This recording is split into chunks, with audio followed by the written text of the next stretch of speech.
اعوذ باللہ من الشیطان الرجیم، بسم اللہ الرحمن الرحیم۔ ہمارے مباحث کا جو سلسلہ جاری تھا اسلامی طرز زندگی کے حوالے سے، اسلامک لائف سٹائل، اس حوالے سے جو ہمارا سلسلہ تھا، اس میں ایک بنیادی بات جس کی طرف ہم نے اشارہ کیا، قرآن مجید اور ائمہ اہل بیت علیہم الصلاۃ والسلام کی فرامین کے مطابق ہم انسانوں کو کھانے پینے میں کیا کھانا چاہیے، کیسے کھانا چاہیے، کچھ مباحث ہم نے ذکر کیے اور کچھ مباحث ابھی ذکر کریں گے۔ ایک بنیادی چیز جو قرآن مجید کی آیت میں جس کا ذکر موجود ہے، فرماتے ہیں کُلُوا واشربوا ولا تسرفوا انہ لا يحب المسرفین۔ آپ کھائیں اور پئیں لیکن اسراف نہ کریں، ولا تسرفوا، اسراف نہ کریں، انہ لا يحب المسرفین، جو اسراف کرنے والے ہیں اللہ تعالیٰ ان کو پسند نہیں کرتا ہے، اللہ تعالیٰ اس کے ساتھ محبت نہیں رکھتا ہے۔ تو اسی زمرے میں کہ اسراف میں کون کون سی چیزیں آتے ہیں، یعنی وہ کون سی چیزیں ہیں جو اسراف ہے اور اسراف کا سبب بنتی ہیں اور ہمیں اسراف نہیں کرنی چاہیے۔ ان میں سے ایک بنیادی چیز جو ہے وہ ان غذاؤں اور ان کھانوں کا کھانا ہے جو کھانے انسان کی صحت کے لیے مضر ہیں۔ ممکن ہے شرعی لحاظ سے وہی کھانا، وہی چیزیں شرعی لحاظ سے جائز ہو اور وہ حرام نہ ہو، لیکن طبی نقطہ نگاہ سے اگر دیکھیں، علم طب کی نقطہ نگاہ سے اگر دیکھیں تو وہ کھانے کی چیزیں جو ہے وہ انسان کی صحت کے لیے مضر اور نقصان دہ ہیں۔ ان میں سے ایک روایت ہے امیر المومنین علی بن ابی طالب علیہ الصلاۃ والسلام سے، فرماتے ہیں کہ لحوم البکر داء، جو گائے کا گوشت ہوتا ہے، گائے کا گوشت بیماری ہے، یعنی گائے کے گوشت میں بیماری ہے۔ ابھی گائے کا گوشت فقہی لحاظ سے اور شرعی لحاظ سے جب ہم دیکھیں تو یہ جائز ہے اور حلال بھی ہے، لوگ کھاتے بھی ہیں، ایک حلال گوشت حیوان ہے، اس کے کھانے میں کوئی قباحت شرعی لحاظ سے نہیں ہے۔ لیکن طبی نقطہ نگاہ سے جب ہم دیکھیں تو اسی گائے کے گوشت کا کھانا انسان کے لیے مضر ہے۔ اس کے بارے میں انٹرنیٹ پر مختلف مقالات موجود ہے، گائے کے گوشت کے کھانے کے نقصانات۔ اس کے بارے میں آپ اگر انگلش میں بھی موجود ہے، مغربی جو اسکالرز ہیں ان کی طرف سے بھی ہے اور دوسرے بھی مسلمان جو دانشمند ہیں ان کی بھی مختلف مقالات اور ریسرچ موجود ہے، وہ آپ سرچ کر سکتے ہیں۔ لیکن ہمارا جو ہدف ہے یہاں پہ، جس موضوع کو ہم جس کے بارے میں بحث کرتے ہیں، وہ ہے اسلامی نقطہ نگاہ سے ہم دیکھتے ہیں، آیات اور روایات کی نقطہ نگاہ سے ہم دیکھتے ہیں۔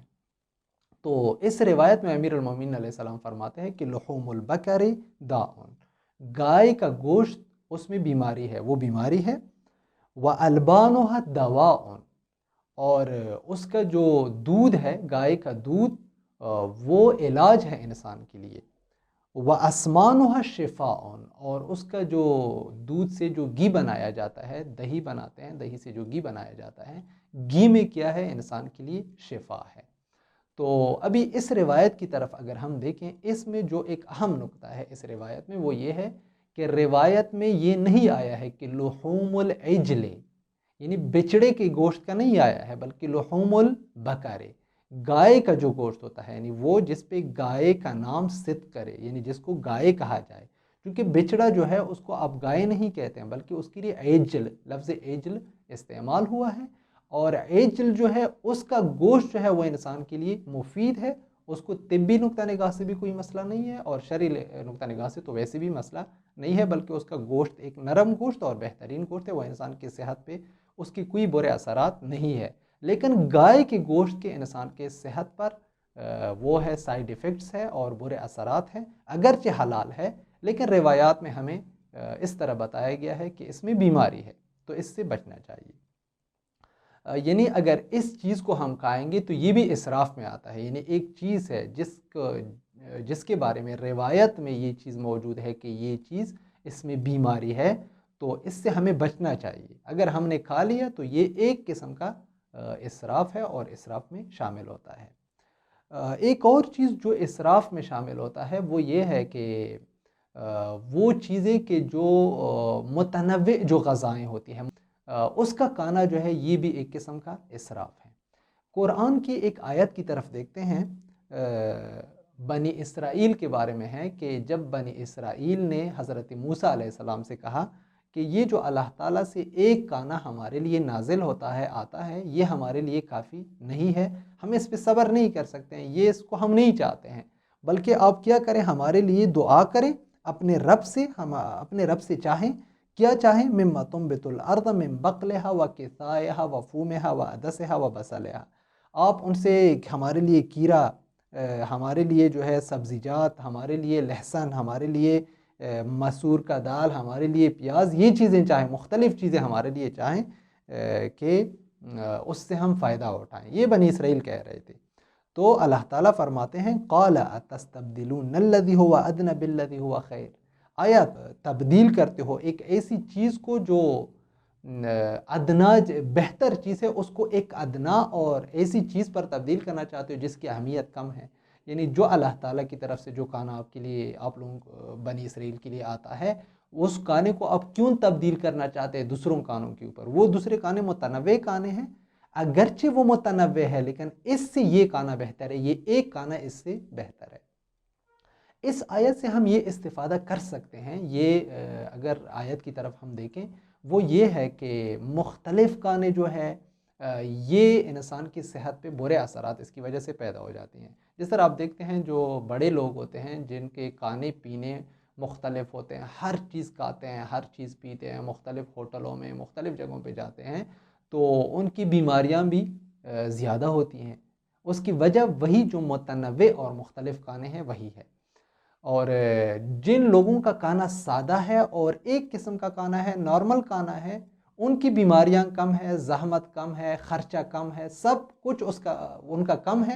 اور ساتھ ساتھ یہ ہے کہ وہ سالم بھی ہے اور ان کی سلامتی بھی موجود ہے۔ لیکن جو لوگ متنوع اور مختلف کھانے کھاتے ہیں ان کی سلامتی ان لوگوں کی نسبت کم ہے جو لوگ سادہ کھانے اور ایک قسم کا کھانا کھاتے ہیں۔ بس مختلف کھانے جو ہے، متنوع کھانے، یہ بھی ایک قسم کا اسراف ہے۔